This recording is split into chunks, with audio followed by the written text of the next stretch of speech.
비례에 타는 푸른 향에선 녹슨 들깻잎 냄새. 일직선으로 길게 사가 들어가다 곱고 야인목이 메말라 바닥에 내려앉으며 흩어지는 한순간, 텃밭에 쪼그린 아버지가 투박하고 늙은 손으로 깻잎자루를 뜯을 때 손톱을 새까맣게 물들이던 연기와 어두운 초저녁, 풀벌레 소리, 무표정. 책이루시 독을 읽어드렸습니다. 안녕하세요 소라님들, 문학의 소리를 듣고 전하는 문학라디오 문장의 소리입니다. 저는 오다영입니다. 844회는 지금 만나요로 진행됩니다. 지금 만나요는 새 책을 낸 작가를 만나 작품을 둘러싼 다양한 이야기를 들어보는 시간입니다. 오늘은 시집 아버지를 업고를 출간하신 책이루 시인과 함께합니다. 안녕하세요. 네, 안녕하세요. 네, 작가님, 저희 소라님들께 인사 한번 부탁드립니다. 네, 안녕하세요. 네, 저는 최기루라고 합니다. 만나서 반갑습니다. 네, 문장의 소리 처음 출연이라고 아까 말씀해 네, 주셨어요. 처음이에요. 처음입니다. 떨리시나요? 네, 많이 떨리고요. 예, 이런 녹음도 처음이고 해서 좀 신기하고 떨리고 그렇습니다. 저희가 잘해드리도록 하겠습니다. 아, 네. 네, 감사합니다. 최기루 시인님께서는 2013년 실천문학을 통해 작품 활동을 시작하셨습니다. 시집으로 매듭법, 측광, 그리고 이번에 출간된 아버지를 업고가 있습니다. 시집과 관련된 본격적인 이야기에 앞서 시인님 요즘 어떻게 지내고 계신지 근황을 한번 여쭤보고 싶습니다. 네, 저는 회사원인데요. 요즘에는 일신상의 사정으로 휴직을 길게 내고 있어가지고요. 지금은 좀 집에 있어요. 그렇게 지내고 있고요. 회사 다니다 보니까 봄을 잘 느낀 적이 없었는데 쉬니까 그런 계절들이 되게 잘 느껴지더라고요. 회사 다닐 때는 벚꽃이 그냥 한철인 줄 알았는데 쉬면서 지내니까 벚꽃이 되게 오랫동안 나무에 달려 있어서 신기하고 예쁘고 그랬던 기억이 납니다. 딱 휴직을 하신 올해가 비를 좀 잘 피하면서 벚꽃이 굉장히 길었던 것 같아요. 아, 그런가요? 운이 좋으신. 그런가요? 네. 저는 휴직이라고 하셔서 일단 좀 축하를 드려야 되나 그런 상황인가. 쉬니까 좋으신 상황이신 거죠? 저 육아휴직 쓰고 있어가지고요. 축하드립니다. 네, 그래서 휴직을 내고 있고요. 네. 잠은 잘 주무시고 계신가요?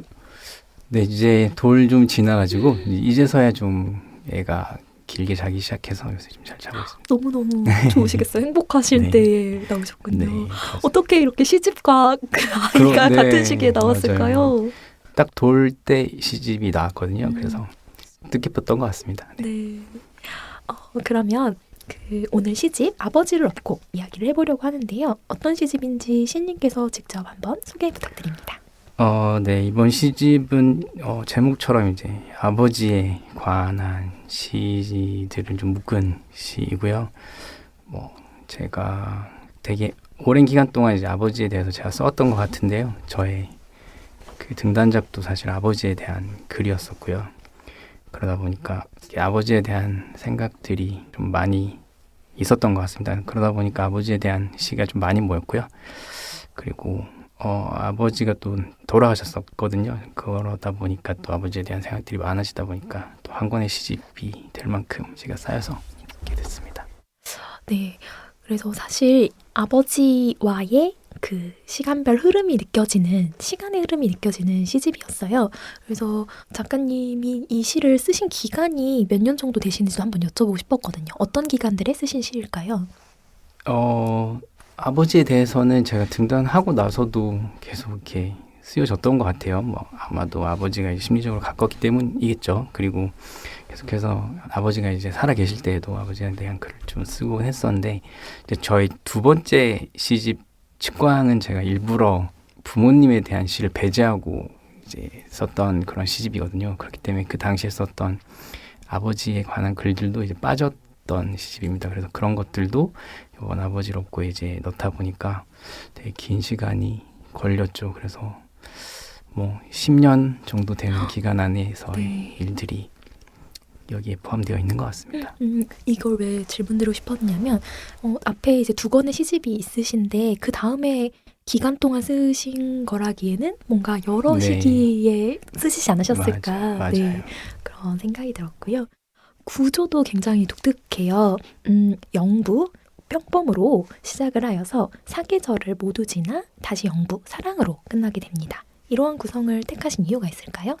사실은 그냥 시를 쓰다가 이 시집이 모인 거지 처음부터 이렇게 구상을 하고 했던 거는 아니었는데, 그러니까 이제 시가 많아지고 한 권 정도가 될 정도로 쌓이다 보니까 어떻게든 이제 그걸 모으고 구조를 만들어야 됐는데, 아버지에 대한 얘기들을 저희 기억을 이렇게 소환해 보면은 완벽하게 시간 순으로는 엮을 수는 없더라도 이제 아버지에 대한 기억을 계절별로는 묶을 수 있을 것 같더라고요. 그래서 계절별로 묶는 것들이 이렇게 자연스러웠고, 이제 영부로 택해진 앞과 뒤에 이제 한 두 편의 시들은 각각의 부로 이제 묶여 있는데요. 나름의 서장과 종장으로 생각하고 이제 이렇게 설정했던 거고, 원래는 이제 1부부터 6부라고 제가 이제 써서 보냈었는데, 너무나 다른 네, 구성이네요. 네, 1부부터 해서 이제 6부로 이렇게 들어갔는데, 이제 이 난다 시선에 이제 그 출판사 대표님이 김민정 씨인데, 그분이 이제 앞과 뒤를 이제 영부로 하자고 하셔서 이렇게 바꿨고요. 그러다 보니까 이제 계절이 돌아나는 그런 이렇게 순환적인 구조가 되는 것 같아서 더 좋았던 걸로 기억이 됩니다. 네, 너무나 좋은 편집자님을 만나. 네, 그렇더라고요. 네. 또. 너무나 이 시들이 향해 가고 말하고 있는 것과 너무 찰떡 같은 네, 구조가 아니었나 생각하였고요. 그 이제 계절이 가을부터 시작하는데 그게 굉장히 당연하다는 생각이 들었습니다. 그 가을, 겨울, 봄, 여름으로 흘러가는데요. 일단 시인님에게 가을은 어떤 의미가 있는 계절인지 여쭤보고 싶습니다. 저는 사실 봄 타거든요. 갑자기 고백하는. 네, 봄 타는데 가을은 그래도 뭐 낙엽의 색깔 이런 것들을 기억하던 그런 건데, 이제 아버지가 이제 가을에 돌아가셨습니다. 가을이 길기인데 그것으로 해서 좀 가을이 좀 더 크게 다가오는 것 같고, 그러다 보니까 뭐 이제 나무들의 낙엽이 지고 떨어지는 그런 모습들이 이제 이제서야 저에게 의미로 다가오는 그런 계절이 되는 것 같아요. 그래서 아버지를 생각하다 보니까 또 이 시집의 첫 그 부가 가을이 된 게 아닌가, 또 그런 생각도 하게 됩니다. 네. 가을에 있는 그 시편들이 조금 더 열매가 맺히는 시기의 느낌들이기 때문에 그 아버지와 자식이 공존하는 어떤 시기, 근데 넘어가는 시기인데 그들이 공존하는 시들이 많아서 이걸 정말 가을로 잘 묶으셨다라는 생각을 했어요. 네. 그러면 그 시집의 말미에는 책이루의 편지로 장식을 하게 되었는데 이것은 처음부터 좀 고민을 하셨던 것일까요? 사실 고민을 안 했고, 저는 사실은 산문적인 글에는 좀 어색한 사람이거든요. 그래서 이 난다 시편에 이제 모든 그 시집에는 뒤에 이제 이렇게 작가들의 편지가 들어간다고 하더라고요. 그래서 굉장히 부담스러웠었습니다. 그래서 편지니까 이제 누군가 이제 받는 사람을 설정해야 되는데, 사실은 독자를 설정하는 게 일반적이잖아요. 그래서 이제 독자에게 보내는 편지를 쓰려고 하다가 막막했는데, 어쩌면 아버지도 독자가 될 수 있지 않을까라는 생각이 들어서 아버지에 대한 편지를 쓰게 됐고, 그리고 그렇게 생각하고 나서는 또 그냥 금방 써지게 됐었습니다. 네.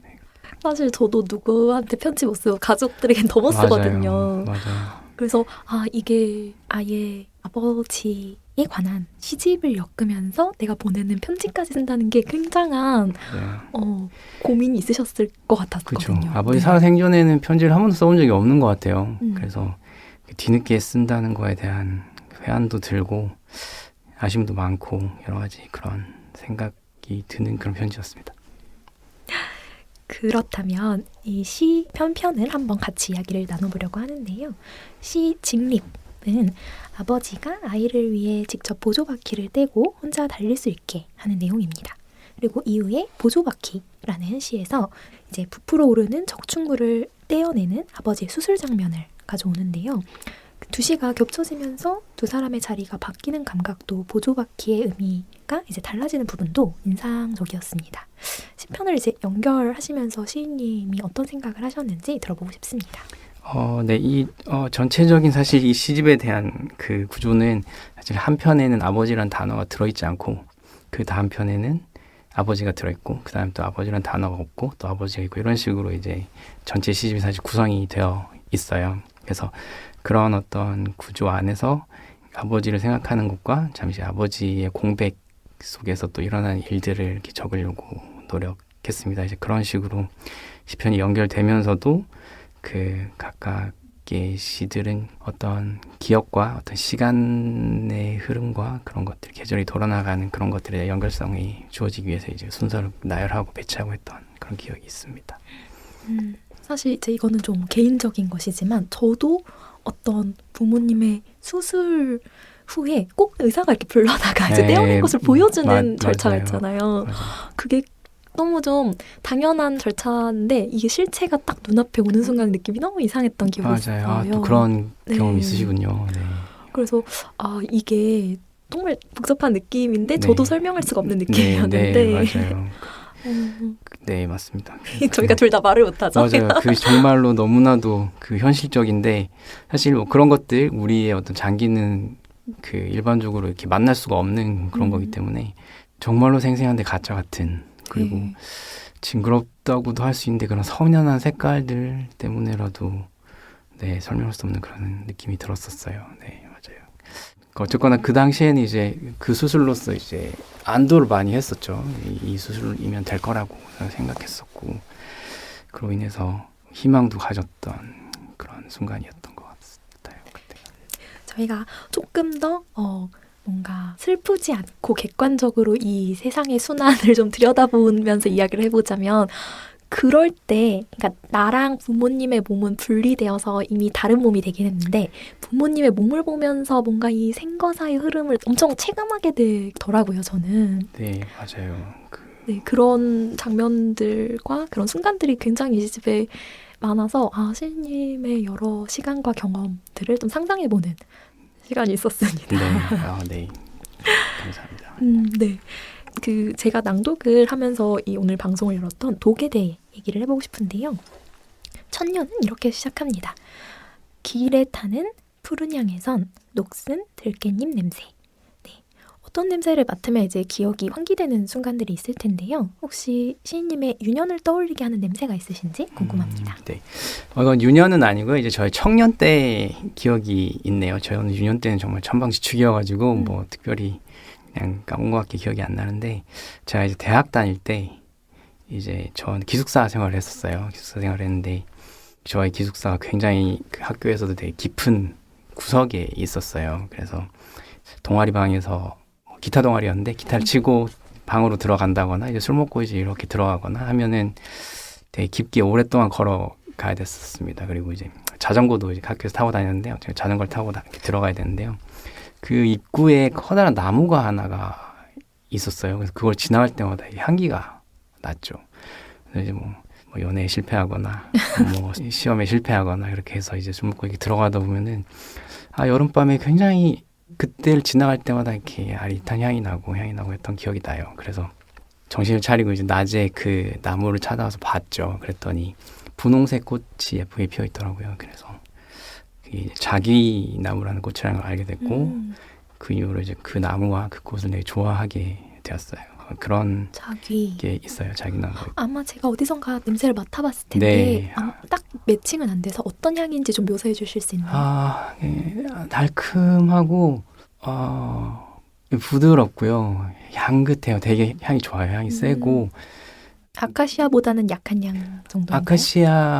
아카시아랑은 달라요. 아카시아만큼도 향기로운데 강렬하진 않더라도 되게 깊은 향이 나요. 네, 설명을 잘 못하겠네요. 원래 향은 이름이 없잖아요. 그죠. 맞아요. 그래서 그냥 자기나무 향이에요. 네, 그런 게 있고 한참 청춘일 때 지나다녔던 청춘의 냄새. 맞아요. 그래서 언젠가 여름에 이렇게 곳곳에 피어 있을 거예요. 한번 지나다니다 보시면 또 심지어 되게 부채 같아요. 이게 이렇게 분홍색 부채. 그래서 예쁜 나무이니까 7, 8월에 꽃이 피니까 꼭 한번 기억해뒀다가 아직 기회가 있네요. 저희가 지금 그럼요. 6월, 네. 4월. 네, 이제 천방지축이라는 말씀을 해주셨는데 옛날에 어떤 유년을 보내셨는지 어릴 때 뭐 재밌는 일화가 좀 있을까요? 그냥 그때는 제가 뭐 문학적인 사람이 아니었다 보니까 보통 애였던 것 같아요. 그래서 기억이나 어떤 순간들에 이렇게 집중하거나 그런 것들을 깊게 생각하거나 하는 아이였다기보다 그냥 보통의 그냥 정신없는 그냥 아이였던 걸로 기억하고 있어요. 근데 뭐 어쨌든 그 와중에도 아버지와의 기억들은 많이 있는 것 같고요. 그냥 그때는 사실 뭐 다들 어떻게 문학을 시작했는지 모르겠지만 그 문학은 자기 자신이 어떤 순간 어떻게 멈추게 되는 순간부터 어떻게 문학을 시작하는 것 같거든요. 근데 뭐 꼭 그런 건 아니지만 어떤 불행, 좌절 뭐 그런 것들을 경험했을 때 문학적인 것들을 처음으로 한번 생각할 수 있지 않나 싶은데 저는 그때만 해도 그냥 전혀 문학적이지 않고 책도 안 읽는 그런 아이였기 때문에 그냥 까불까불하고 살았던 그런 아이였습니다. 사실 막 그 편견 선입견 가지면 안 되지만 작가님의 이 시집과 처음 딱 오셨을 때 여러 이제 이미지가 좀 다르다의 느낌이 있었어요. 네. 좀 더 예술가 같으시다. 그런가요? 네, 그런 느낌이 있었는데 아까 이제 대학교 때 기타 동아리라고 하셔서 네, 얼마나 안도가 됐는지 거기 저의 선입견에 딱 맞아. 네. 대학교 때는 클래식 동아리, 기타 동아리였었어요. 클래식 기타. 클래식 기타요? 네, 클래식 기타. 그 느낌은 아니긴 했는데. 네. 네. 근데 사실 저는 그 대학교 때 동아리를 물론 저 통기타를 더 좋아해요. 네. 통기타 동아리를 들어가고 싶었는데 통기타 동아리는 노래를 부르는 오디션을 쳐야 된다고 하더라고요. 그래서 싫더라고요. 좀 쪽팔리기도 하고. 클래식 기타 동아리는 그런 게 없이 아무나 다 받아준다고 해가지고 그리고 왠지 클래식 기타 동아리가 뭔가 더 약간 고상하니까 여자들이 더 많지 않을까 그런 착각을 하고 들어갔는데 아니더라고요. 이제 그 자기 나무를 자꾸 슬프게 지나가게 되시고. 그래서 근데 클래식 기타 동아리였던 덕분에 어떻게 보면 시인이 될 수 있었을까라는 생각도 들어요.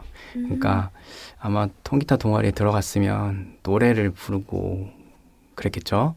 근데 클래식 기타는 대신에 음악을 듣는 법을 많이 배웠습니다. 이게 저는 기타를 잘 못 쳤기 때문에 기타의 어떤 기술이나 그런 것들을 익히지 못했지만 그리고 저는 원래 로큰롤을 더 좋아하거든요. 락을 더 좋아하는데 그런 이미지세요? 네, 저 로큰롤 키즈였어요. 네. 그런데 그 클래식 기타 동아리에서는 뭔가 오랫동안 음악을 들어야 되잖아요. 클래식 음악은 40분씩, 50분씩도 가고 하니까요. 그런데 그렇게 앉아서 어떤 식으로 들어야 하는지를 많이 배웠고 그게 사실 문학적이었던 것 같아요. 어떻게 우리 책을 읽는 것도 글을 쓰는 것도 되게 정적인 어떤 거기에서부터 시작하는 것 같은데요.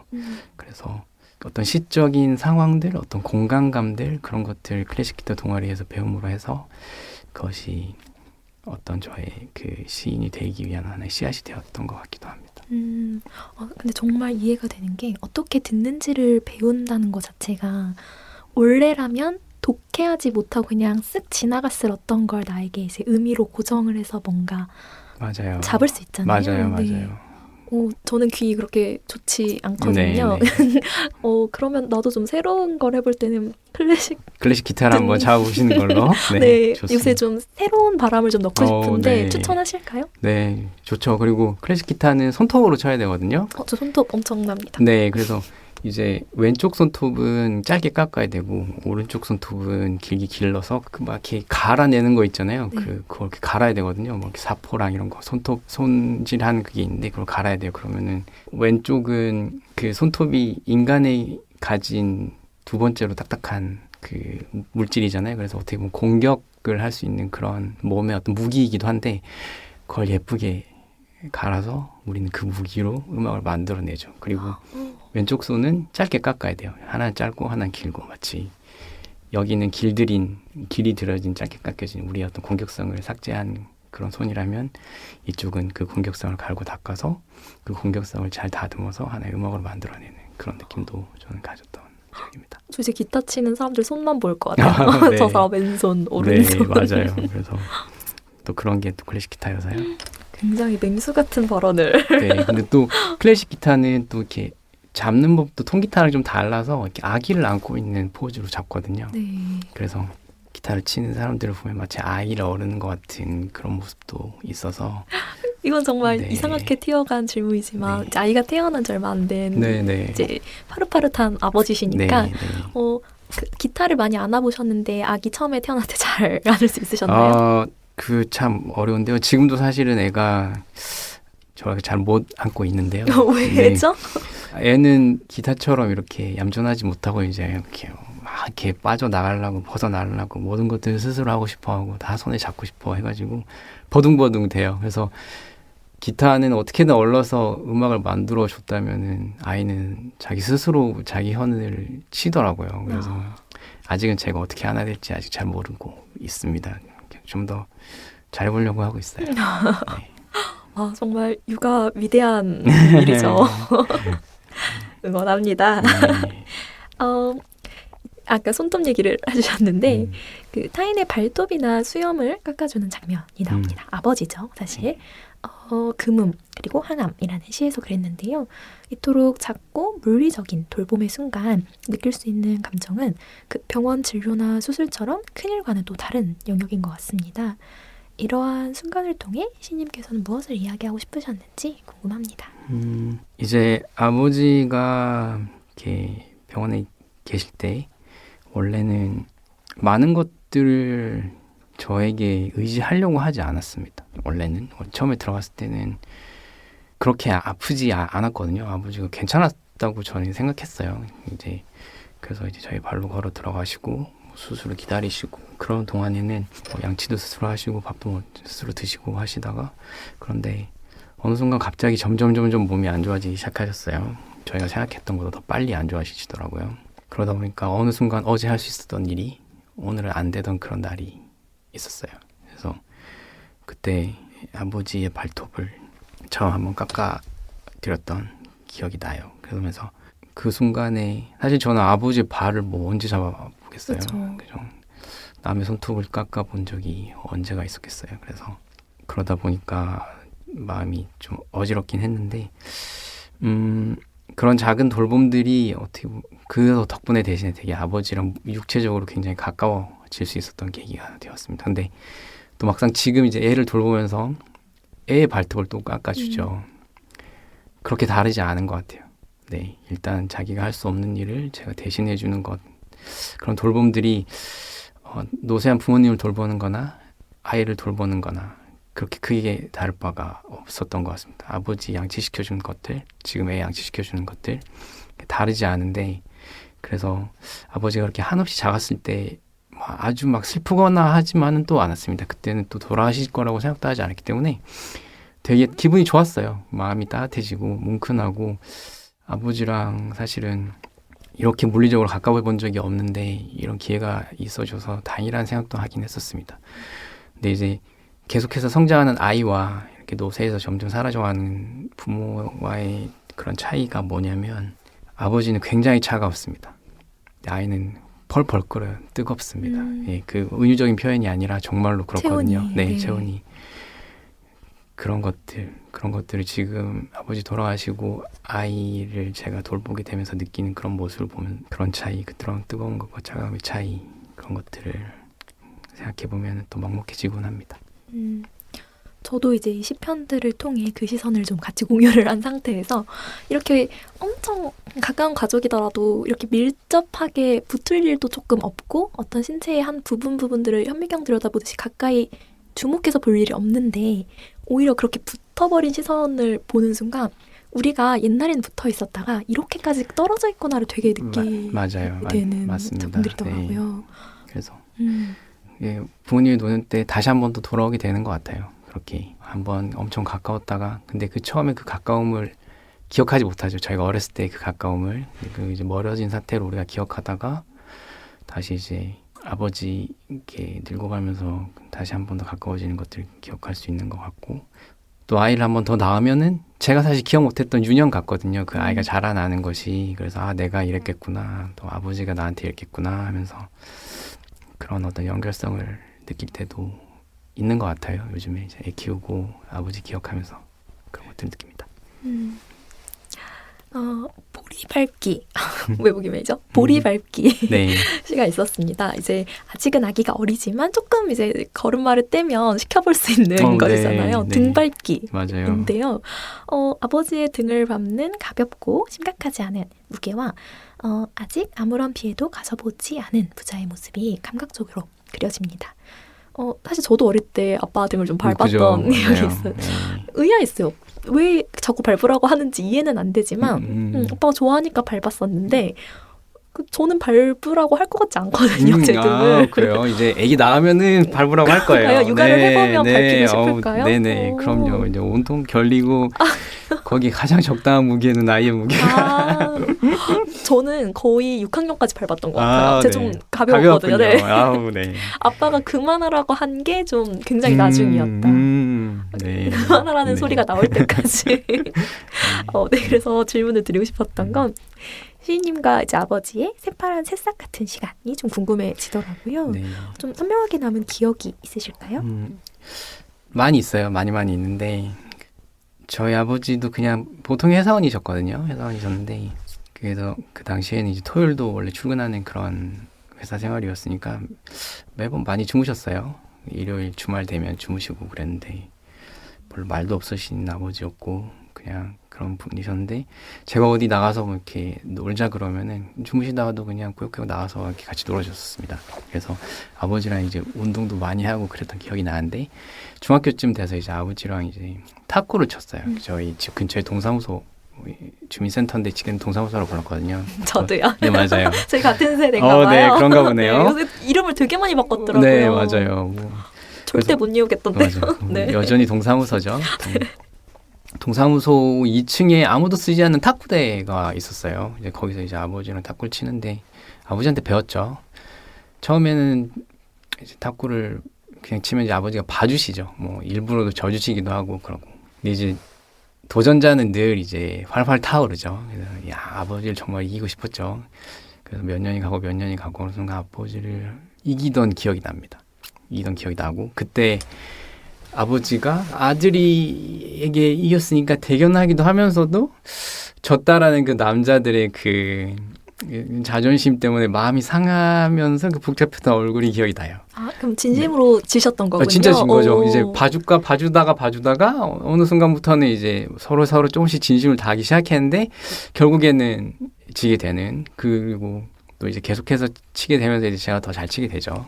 근데 처음에 그 변하는 그 순간에 아버지의 모습들이 기억이 많이 나요. 장기도 아버지한테 배웠었는데 또 그런 게 또 있었거든요. 그 아버지가 처음에는 물려주기도 하고 다시 두라고 하기도 하고 이렇게 되는데 가르치다가 점점 그런 것들이 이제 모여가면서 정말로 아버지가 지게 되니까 이제 절대 안 물려준다고 그러고 이제 막 이제 한 번 치면 한 번 더 하자고 아버지가 직접 하시기도 하고 굉장히 아버지에게 많은 걸 배우셨네요. 네, 그렇죠. 많이 했던 거. 그리고 승부욕이 좀 있으시고요. 근데 뭐 아버지가 그렇다고 해서 막 뭐 아이가 아니니까 막 때를 쓰거나 그런 건 아니었고 이제 아버지도 즐기셨다고 생각하고요. 그러면서 또 아버지랑 같이 이제 술 한잔 먹으면서 장기 두다가 서로 술에 취해가지고 막 정신이 없어가지고 중간에 포기하고 그만두고 자자 하던 그런 기억도 나고요. 그리고 또 아버지랑 권투를 한번 했는데 네, 가능한 일이에요? 그냥 뭐 그러니까 이제 맨손 권투죠. 이제 아버지가 손바닥을 펼치면은 그 손바닥을 때리는 그런 권투인데 이제 아버지 이빨을 깨트렸어요. 제가. 네, 아버지 이빨을 깨트렸어요. 앞니를 깨트렸거든요. 네? 앞니를 깨트렸어요. 그 아버지 이빨이 굉장히 예뻤거든요. 치열이 굉장히 예쁜데 아버지 이빨을 깨트려서 혼날 거라고 생각했는데 아버지가 이빨이 깨졌네 하면서 그냥 웃으면서 이빨 조각을 혓바닥으로 보여주면서 톡 뱉어냈던 기억이 납니다. 네, 저희 아버지가 그러셨어요. 그래서 그런 것들이 많이 기억이 나요. 네. 정말 아버지의 장면이네요. 네. 그 장면은. 네. 그렇습니다. 근데 너무 심하신 거 아니에요? 어떻게 그러니까요. 그래서 저 엄청 혼날 것 같고 사실 저는 지금 생각해도 제 이빨이 깨지면은 어떻게 해야 될까 그랬는데 아버지가 그러셨죠. 사실 뭐 아버지한테 혼난 적도 없고 원래 뭐 맞은 적도 없거든요. 근데 그때 아버지가 되게 그렇게 많이 물론 깨지진 않았죠. 근데 정말 깨졌었는데 그걸로 환하게 웃던 그 반짝반짝하던 그 약간 햇살처럼 이렇게 혓바닥에 남아있던 작은 하얀 빛 같은 것들 그런 것들이 기억이 나요. 네. 저도 좀 가지게 된 장면이네요. 시 부활에 대해서도 여쭤보려고 하는데요. 40대 아버지와 찍은 사진을 보면 중년이 된 지금의 나는 사진 속 어린 나보다 그 시절 아버지를 더 닮았다는 부분이 있습니다. 네, 혹시 아버지께 이제 자연스럽게 물려받은 습관이나 닮아 있다고 느끼는 부분 있으신지 궁금합니다. 네, 저는 어렸을 때부터 이제 외탁을 했다라는 얘기를 많이 들어가지고 저는 아버지 닮은 줄도 모르고 살았던 것 같아요. 그리고 이제 사실 아버지가 저보다 사실 더 잘생긴 것 같아요. 네, 그래서 참 부러운 마음인데 물론 뭐 그냥 제가 그냥 저희 아버지니까 그렇게 생각하는 건데요. 지금 와서 생각해 보면 제가 아버지 닮은 부분은 점점 더 구부정해진 허리, 어깨 이런 것들. 아버지가 되게 어깨랑 허리가 되게 구부정했는데 제가 막 뭐라고 했었거든요. 어깨 좀 피라고 허리를 좀 피라고 그랬는데 지금 제가 그렇게 되어가고 있는 것 같아요. 그리고 이제 아버지가 그냥 무심히 아무 생각이 없으면 재채기를 하실 때 너무 소리가 컸거든요. 그래서 좀 조용히 좀 하라고. 근데 제가 지금 집에서 그러고 있어요. 그래서 이제 뭐 아내에게 혼나고 막 그러거든요. 그런 것들 닮아가고 있고 어느 순간 필체가 닮는 것 같아요. 필체가. 그럴 수가 있나요? 모르겠어요. 필체가 닮아 있는 것 같아요. 문득문득 이제 아버지가 이제 남겨놓은 그런 작은 그런 흔적들이 점점 더 사라져가고 있어요. 그래서 그 아쉬움이 많은데 문득문득 이제 아버지가 끼적여 놓은 어떤 종이 쪼가리 같은 것들 발견할 때가 있는데 거기 옛날 달력에 아빠가 메모해 놓은 것들 그런 것들 보면 문득 제가 쓴 것 같아서 네, 또 마음이 또 미어질 때가 있어요. 나에게서 발현되는 것으로도 흔적이 보이고 네. 아버지가 실제로 남긴 것에서도 맞아요. 그런 것 같습니다. 네. 저희 이제 아까도 살짝 말씀드렸지만 시집 말미를 장식하는 영부는 사랑이라는 시입니다. 이제 앞선 시편을 다 지나온 다음에 이 작품을 만나게 되면서 시집 전체가 다시 한번 좀 정리되는 느낌이었는데요. 이 작품이 시집 전체의 구조 안에서 어떤 역할을 하고 있다고 보시는지 한번 들어보고 싶습니다. 사실 이제 영부로 구성된 앞과 뒤에 각각 하나씩의 시는 평범과 사랑이라고 이렇게 제목을 붙여놨는데요. 어떻게 보면 이제 저희 아버지를 대표하는 말일 수도 있겠습니다. 뭐 저희 아버지가 아니더라도 저를 포함해서 많은 사람들을 대변할 수 있는 말일 것 같아요. 그래서 그 사랑이라는 그 시는 어떻게 보면은 전반적으로 그 시를 좀 닫아주기도 하면서도 또 열어주는 시로서 구성해서 하나를 이렇게 뒤로 빠놓은 것 같고요. 내가 쓴 그 사랑이라는 시 자체를 제가 이렇게 분석하고 한다기보다는 사실 많은 사람들이 어떻게 사랑을 생각하는지 저도 사실은 궁금합니다. 그래서 사람들을 만나면은 사랑이 뭔가 때때로 물어보기도 하는데요. 저는 아버지에게 사랑한다는 말을 들어본 적이 당연한가요? 없어요. 저도 아버지한테 사랑한다고 말했던 적이 한 번도 없는 것 같아요.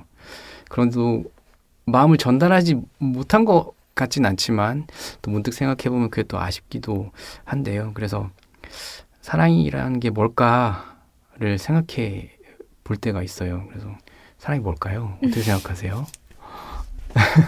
여기는 모든 스태프한테 사실 물어보고 싶어요. 네, 마이크를 밖으로 좀 네, 돌려보고 돌릴까요? 싶은데요. 네. 사랑 저 잊은 지 오래라. 네. 저는 사실 생물과 나왔어요. 그래서 생물에서 사랑이라고 하면 아이고. 되게 명징하잖아요. 이렇게 생존과 번식을 하기 위해서 어떻게 보면 집단과 짝들이 이렇게 모이기 위한 하나의 어떤 촉매제 같은 걸 사랑이라고 부를 수 있을 것 같은데 만약에 그렇다고 하면 내가 누군가에게 사랑해라고 하는 말이 마치 살려줘라는 말로 들릴 때가 있는 것 같아요. 살려달라. 우리 사랑하는 사람에게 너 없으면 못 살겠다, 죽겠다 이런 말들도 하고 그러잖아요. 살아있음, 살려달라는 그런 호소처럼도 느껴지기도 하는데요.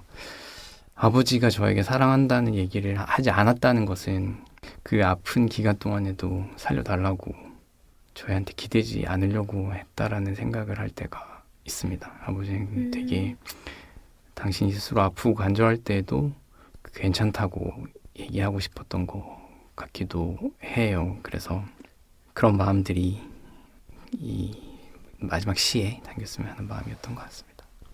사랑으로 닫아보는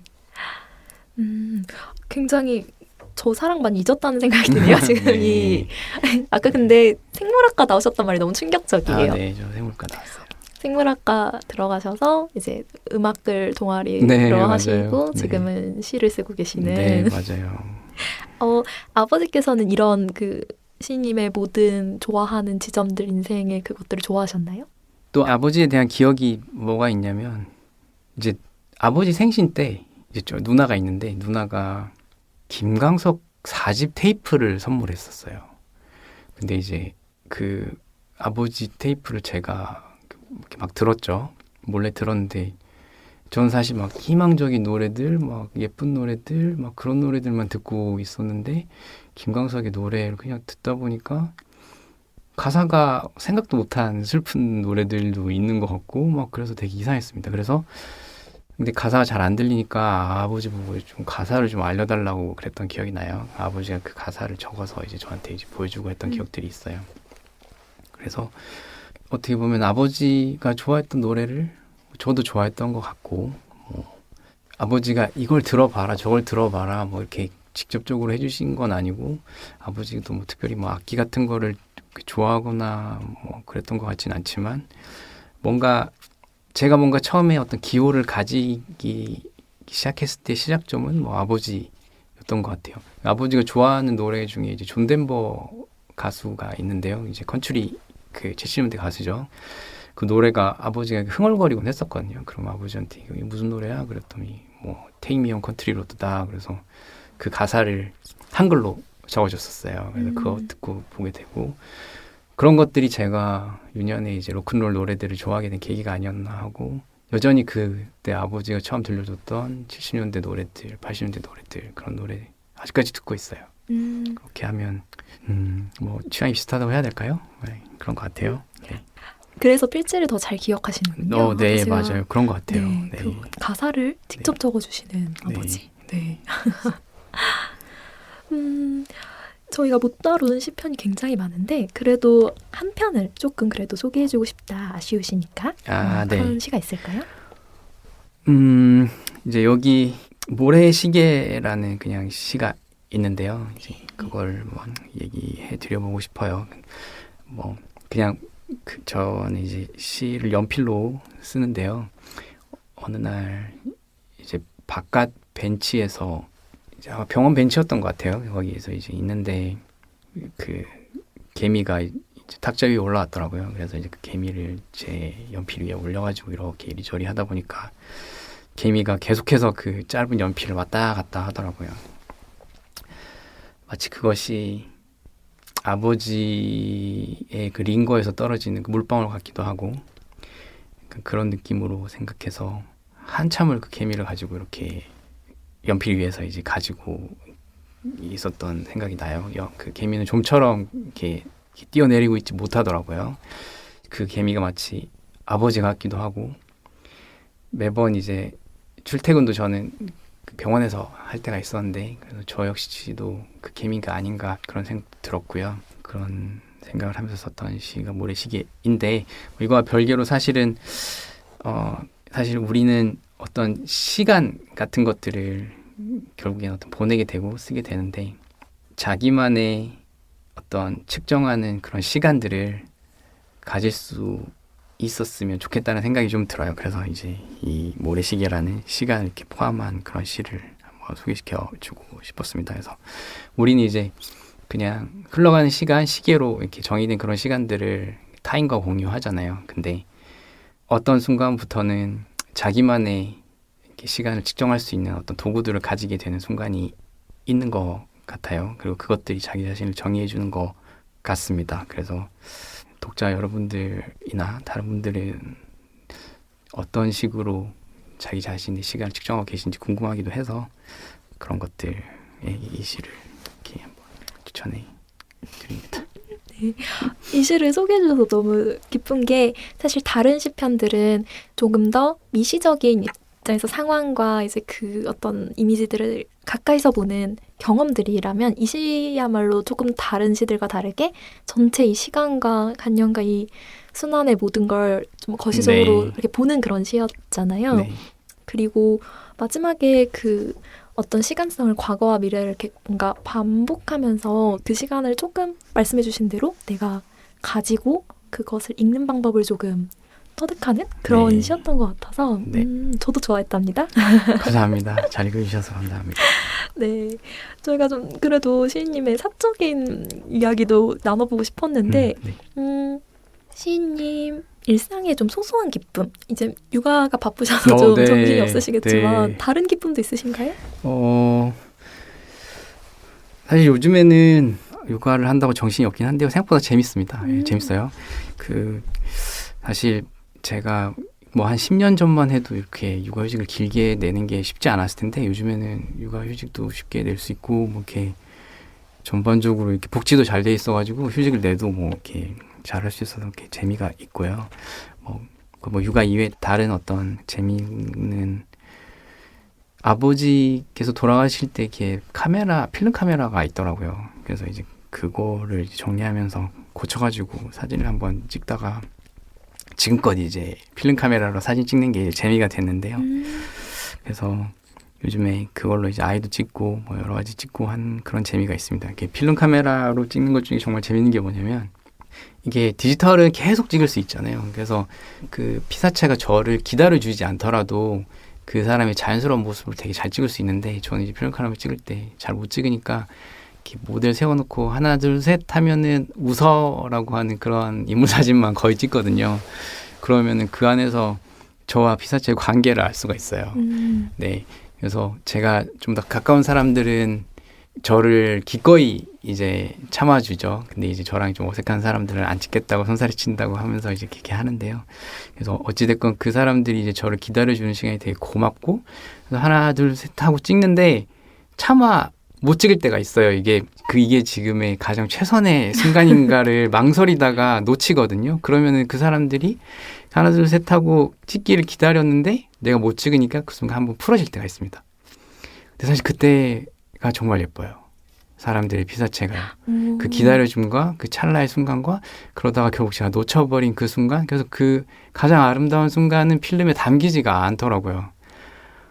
근데 저만 알아요. 저만 아는 그 순간, 제가 아무리 노력해도 사진에 잠기지 않은 그 짧은 그 순간, 그것을 위해서 지금 필름 카메라로 찍는 게 정말 재밌는 것 같습니다. 찍고 있는 나와 그 사람의 관계가 찍힌다는 게 좀 네. 그런 생각을 안 해봤는데 재미있네요. 네, 그래서 좀 잘 사셔야 잘 찍으실 수 있겠어요. 그렇게요. 인생을 잘 사셔야. 맞아요. 그래서 참 사진이 어렵더라고요. 그래서 좋은 사진가들의 사진을 보면은 정말 멋있잖아요. 그게 그냥 되는 게 아니더라고요. 저는 사진이 되게 쉬운 매체라고 생각했었거든요. 그런데 그 사진 속에 빠져 있는 게 사실 사진 작가인데, 사실 그 사진 속에 바라보이는 인물이나 풍경의 그 모든 것들을 보면 그게 정말 사진사의 자체일 수도 있겠다라는 생각이 들고, 네, 저는 지금 제가 찍는 사진 형편없는데, 네, 언젠가 좋아지게 된다면 제가 인생을 잘 살게 됐을 때 사진을 잘 찍을 수 있을 것 같다는 생각을 했습니다. 네. 그렇다면 저희가 낭독을 한번 청해 들어보려고 하는데요. 어떤 시 준비하셨을까요? 파종이라는 시를 읽도록 하겠습니다. 네, 청해 들어보도록 하겠습니다. 파종. 녹슨 대가리밖에 안 남아 버려진 쓸데일은 못한 촉이 조붓한 머릿속에도 새록거리는 생각과 기분이 한가득 깃들어 있다. 때려 박아줄 아픔도 망설임도 상관없이 땅 깊은 어둠 끝까지 들이운 발로 단단히 키운 몸통 짚어 저걸로 드높은 나무가 되는 꿈. 저희가 시간이 부족하다고 말씀을 드려서 그런지 굉장히 빠른 속사포 낭독을 해주셨는데요. 네. 제가 원래 이렇게 낭독을 안 해요. 그래가지고 되게 어색합니다. 네, 좀 신선했어요. 네. 그러면 이걸 뽑으신 이유도 속사포로 말씀을 해주실 수 있을까요? 짧아서 네. 빨리 끝내려고. 아, 그렇군요. 저희의 원활한 진행에 도움을 주셔서 감사드리고요. 아니, 이렇게 처음 팟캐스트 나오셨다는데 너무 자연스럽게 말씀을 잘하셔서 좀 이렇게 어떠셨어요? 진행을 편안하게 해주셔가지고 또 그죠? 말이 다 또 잘 나온 것 덕이죠. 같아요. 작가의 네, 덕으로. 그런 것 같습니다. 네. 자연스러운 모습을 네. 끌어내는. 네. 그러면 작가님 추후 일정 같은 게 좀 있으실까요? 시에 대한 추후 일정은 사실 없고요. 원래부터도 사실 없습니다. 그냥 지금보다 더 잘 계속해서 써나가는 게 저의 계획이고요. 네, 그게 이 시의 전부인 것 같아요. 네, 네. 빠른 진행 감사드리고요. 작가님 이렇게 특별한 시간 함께해 주셔서 정말 감사합니다. 네. 감사드립니다. 문장의 소리는 소라님들과 함께 책이로 시인님의 작품 활동을 응원하겠습니다. 저는 다음 주 845회로 다시 인사드리겠습니다. 곳곳에 가닿을 문학의 소리를 상상하며 마칩니다. 저는 나영이었습니다. 나무 향기가 좋아서 오늘